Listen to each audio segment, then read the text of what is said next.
नमस्कार। आप सभी का आपके YouTube चैनल एजुकेशन सी पर स्वागत है। आज मैं एक नए अध्याय के साथ आपके सामने एक बार फिर से हाजिर हो रहा हूं और आज मैं भारतीय संविधान एवं राज्य व्यवस्था से मूल कर्तव्य एवं नीति निदेशक तत्व के बारे में आपको बताऊंगा। और हमने इस वीडियो को इसलिए अपलोड किया है क्योंकि हमें पता है कि 24 अगस्त को यूपी पीटी की परीक्षा निर्धारित हो चुकी है और आगे भी और भी प्रतियोगी परीक्षाएं हैं, जिसको ध्यान में रखते हुए हम इस वीडियो को अपलोड कर रहे हैं। तो नीति निदेशक तत्व क्या है, मूल कर्तव्य क्या है, आप लोग बहुत ही ध्यान से समझिएगा। नीति निदेशक तत्व भारतीय संविधान के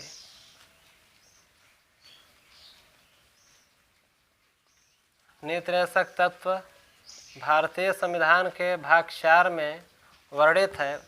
संविधान विशेषज्ञों ने व्यक्ति के सामाजिक एवं आर्थिक अधिकारों के पूर्ति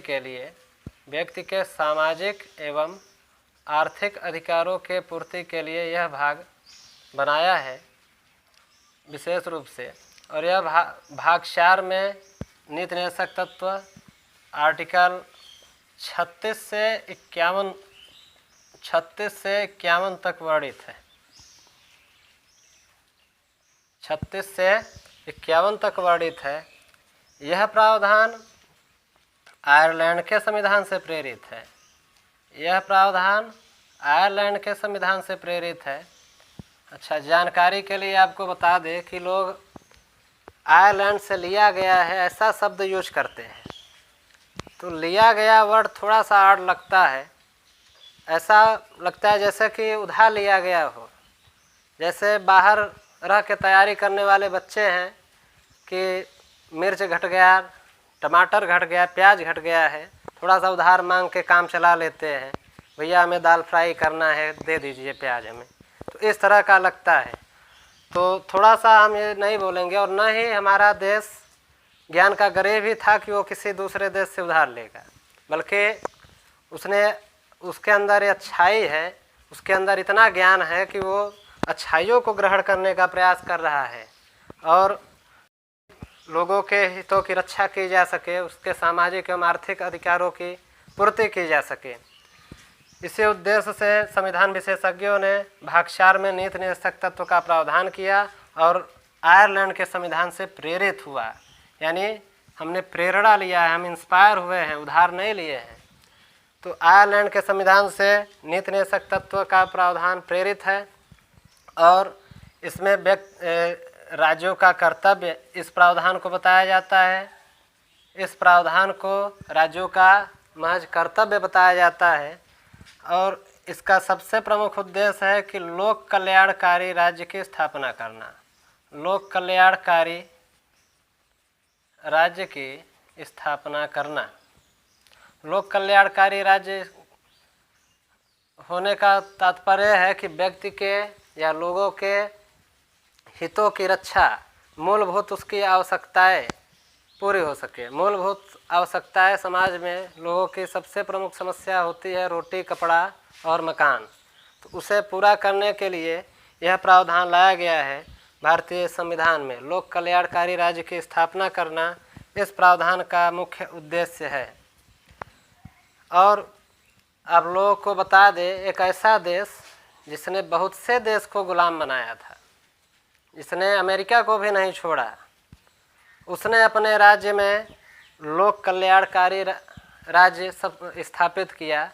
और ऐसा इसलिए हो पाया कि उस समय प्रधानमंत्री थे वहाँ के लॉर्ड एटली। उन्होंने यह प्रावधान वहाँ लाया जिससे लोगों का कल्याण हो। ऐसा प्रावधान ब्रिटेन ने भी किया है और ब्रिटेन को इसीलिए लोक कल्याणकारी राज्य का घर कहा जाता है। ब्रिटेन को लोक कल्याणकारी राज्य का घर भी कहा जाता है। वहाँ ऐसा इसलिए संभव हो पाया क्योंकि हम फिर भी बता दे रहे हैं एक बार फिर से, क्योंकि वहाँ के प्रधानमंत्री बने थे लॉर्ड एटली। लॉर्ड एटली वही हैं जिनके शासनकाल में हमारा देश आज़ाद हुआ था। ये भारतीय स्वतंत्रता के पक्षधर थे। इसलिए भारत देश आसानी से इनके आते ही आज़ाद हो गया। तो हम आगे बढ़ते हैं। आप लोगों को जानकारी के लिए फिर से बता दे रहे हैं कि ब्रिटेन को लोक कल्याणकारी राज्य का घर भी कहा जाता है। लोक कल्याणकारी राज्य का घर भी कहते हैं। तो ये महत्वपूर्ण पॉइंट पर ध्यान देना है हमें। और हम आगे बढ़ते हैं। यह बता देते हैं आप लोगों को कि यह भाग वाद योग्य नहीं है। यह भाग वाद योग्य नहीं है, यह राज्यों का कर्तव्य है। इसके लिए हम कोर्ट की शरण नहीं ले सकते हैं। हम इसके लिए कोर्ट की शरण नहीं ले सकते हैं। वाद योग्य नहीं है नीति निदेशक सिद्धांत, ऐसा आर्टिकल 37 में वर्णित है। वाद योग्य नहीं है ऐसा आर्टिकल 37 में वर्णित है कि नीति निदेशक तत्व वाद योग्य नहीं होगा, इसे कोर्ट में प्रवर्तित नहीं किया जा सकता, न्यायालय में हम इसको प्रवर्तित नहीं कर सकते।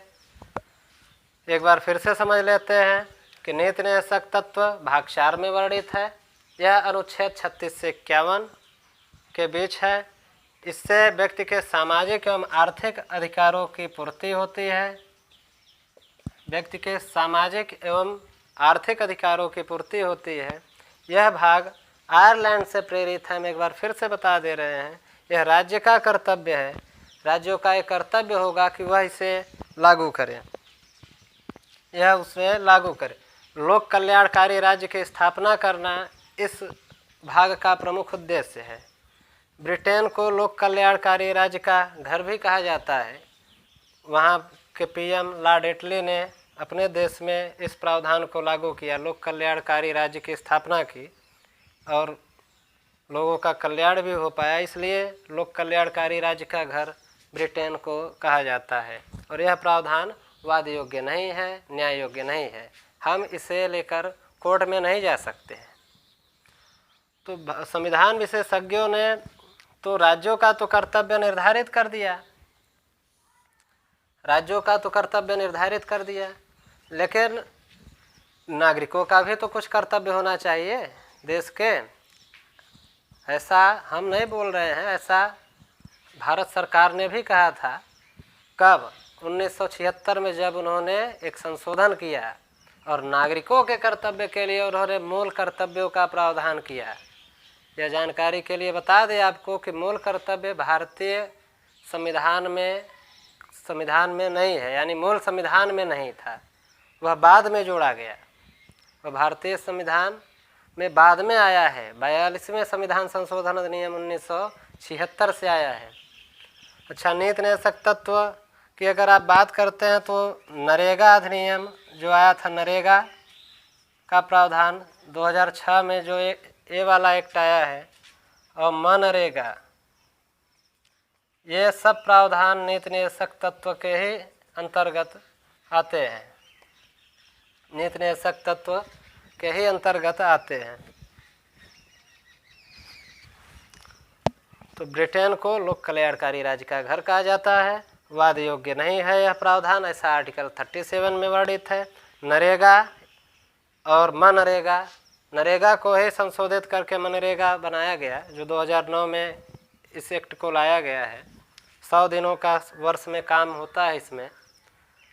इसके बाद हम आपको बताने जा रहे हैं मूल कर्तव्य। मूल कर्तव्य की अगर बात करें तो मूल कर्तव्य भारतीय संविधान में तो था ही नहीं, लेकिन नीति निदेशक तत्व को यह देखते हुए कि नीति निदेशक तत्व राज्य का कर्तव्य है, तो देश के नागरिकों का भी कुछ कर्तव्य होना चाहिए। ऐसा सोचते हुए भारत सरकार ने एक समिति गठित की, सरदार स्वर्ण सिंह समिति। सरदार स्वर्ण सिंह समिति, सरदार स्वर्ण सिंह समिति। और इस समिति ने सुझाव दिया, इस समिति ने सुझाव दिया कि देश का के नागरिकों का कर्तव्य होगा, 10 मूल कर्तव्य होंगे जिसके लिए भारत सरकार ने संविधान में संशोधन किया। 42वां संशोधन हुआ 1976 में, जिसके तहत 10 मूल कर्तव्यों को जोड़ा गया। 10 मूल कर्तव्यों को जोड़ा गया। और जैसे ही आगे समय बीता है वैसे एक और संविधान, एक और मौलिक कर्तव्य 11वां जोड़ा गया। वो 86वें संविधान संशोधन अधिनियम 2002। हाँ, 42वां संशोधन जब हुआ तो यह किस भाग में रखा गया, तो हम जानकारी के लिए बता दें कि राज्यों का कर्तव्य एक तरफ है, वो है भाग 4 में, तो नागरिकों का कर्तव्य भाग 4 के क में उसके साथ ही रहेगा, भाग 4 के क में। और आर्टिकल भी लाया गया अनुच्छेद 51 का यानी जो लास्ट वाला आर्टिकल है 51 नीति तत्व का, उसी में एक खंड बनाया गया, क खंड 51 का क, जिसके तहत मूल कर्तव्यों को रखा गया। यानी हम कह सकते हैं कि मूल कर्तव्यों का प्रावधान भारतीय संविधान के अनुच्छेद 51 के क में वर्णित है। अगर भाग पूछा जाए तो भाग 4 के क में वर्णित है। और जानकारी के लिए आपको बता दें कि यह भाग भी वाद योग्य नहीं है। यह भाग वाद योग्य नहीं है।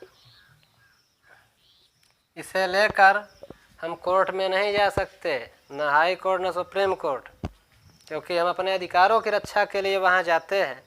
जैसा आप लोग पढ़ चुके हैं, मूल अधिकार में आपने पढ़ा होगा कि उच्च न्यायालय और सर्वोच्च न्यायालय भारतीय संविधान में अगर आप देखिएगा तो आर्टिकल 32 में सुप्रीम कोर्ट और आर्टिकल 226 में 226 के तहत मौलिक अधिकारों का रक्षा करता है सुप्रीम कोर्ट और हाई कोर्ट। और यह भाग जब वाद योग्य है ही नहीं तो हम इसे कोर्ट में नहीं ले जाएंगे, क्योंकि ये प्रवर्तित नहीं होगा, ये वाद योग्य नहीं है, न्याय योग्य नहीं है। तो संविधान में एक और संशोधन हुआ, 86वां संविधान संशोधन अधिनियम 2002, जिससे भारतीय संविधान के मूल कर्तव्य में 11वां मूल कर्तव्य जोड़ा गया। 11वां मूल कर्तव्य जोड़ा गया। 86वां संविधान संशोधन अधिनियम 2002 के तहत भारतीय संविधान में 11वां मूल कर्तव्य जोड़ा गया, जो भाग 4 के क में अवस्थित है।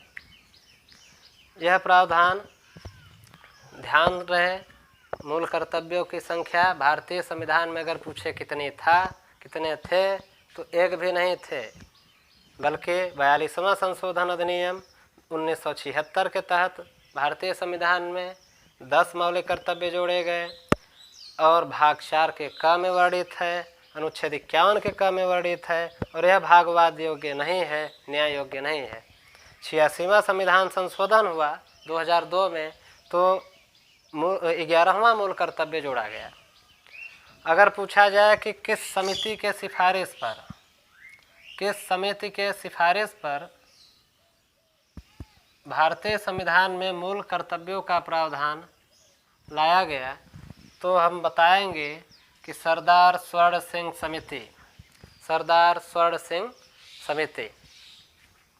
एक महत्वपूर्ण क्वेश्चन है आप लोगों से, आप लोग वीडियो रोककर अपना जवाब सोचिएगा इस क्वेश्चन के बारे में कि मूल कर्तव्यों वाले भाग में, यानी मूल कर्तव्य में कुल कितनी बार संशोधन हुए हैं। अगर एग्जाम में पूछ ले कि मूल कर्तव्यों में अब तक कितनी बार संशोधन हुए हैं, तो इसका क्या जवाब होगा।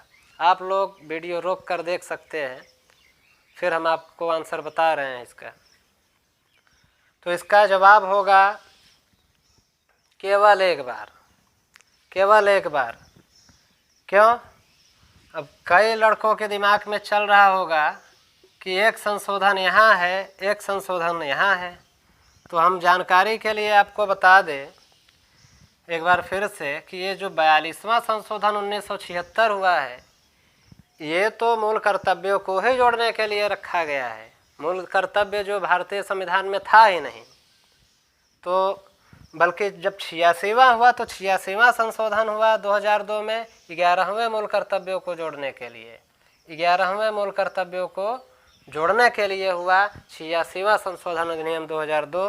तो अगर यहाँ से क्वेश्चन बने कि मूल कर्तव्य में कुल कितनी बार संशोधन हुए हैं, तो सिर्फ एक बार, केवल एक बार इसका सही जवाब होगा। और नीति निदेशक तत्व भी वाद योग्य नहीं है, मूल कर्तव्य भी वाद योग्य नहीं है। यह राज्य का कर्तव्य है, यह नागरिक का कर्तव्य है। देश अगर राज्य का अपना कर्तव्य है तो नागरिकों के भी अपने कर्तव्य होना चाहिए। यह बात दिमाग में आया भारत सरकार के जब 1976 में उन्होंने संशोधन किया कि देश के नागरिकों का भी कुछ कर्तव्य होना चाहिए, यानी यह भाग नागरिकों के कर्तव्यों को बताता है। यह भाग भारत देश के नागरिकों के कर्तव्य को बताता है कि आपका मूल कर्तव्य क्या है अपने देश के प्रति। जैसे राज्य का कर्तव्य होता है वैसे ही नागरिक के भी कर्तव्य होने चाहिए। उम्मीद है आप लोगों से कि आप लोगों को यह दोनों पॉइंट, नीति निदेशक तत्व और मूल कर्तव्य, समझ में आ गया होगा। एक और प्रश्न यहाँ पे बन सकता है, निम्नलिखित में से कौन सा प्रावधान वाद योग्य है, यह क्वेश्चन होगा। एक बार फिर से क्वेश्चन ध्यान से सुनिएगा। निम्नलिखित में से कौन सा प्रावधान वाद योग्य है? निम्नलिखित में से कौन सा प्रावधान वाद योग्य है? तो ऑप्शन ए है प्रस्तावना, बी है नीति निदेशक तत्व, नीति निदेशक तत्व, सी है मूल अधिकार और डी है मूल कर्तव्य। तो आप लोग ध्यान से इसका आंसर देखिएगा। इसका आंसर होगा मूल अधिकार। मूल अधिकार वाद योग्य है, बाकी तीनों ऑप्शन प्रस्तावना, नीति निदेशक तत्व, मूल कर्तव्य, ये तीनों ही वाद योग्य नहीं है। बस मूल अधिकार ही वाद योग्य है, जो भारतीय संविधान के आर्टिकल 12 से 35 और भाग 3 में वर्णित है। उम्मीद है कि यह बात समझ में आ गई होगी आप सभी को। अगर इस भाग को कहा जाए कि यह भाग किस देश के संविधान से प्रेरित है, तो जानते रहिएगा यह भाग रूस के संविधान से प्रेरित है, जो उस समय सोवियत संघ हुआ करता था। रूस के संविधान से प्रेरित है। पहले इसे सोवियत संघ कहा जाता था।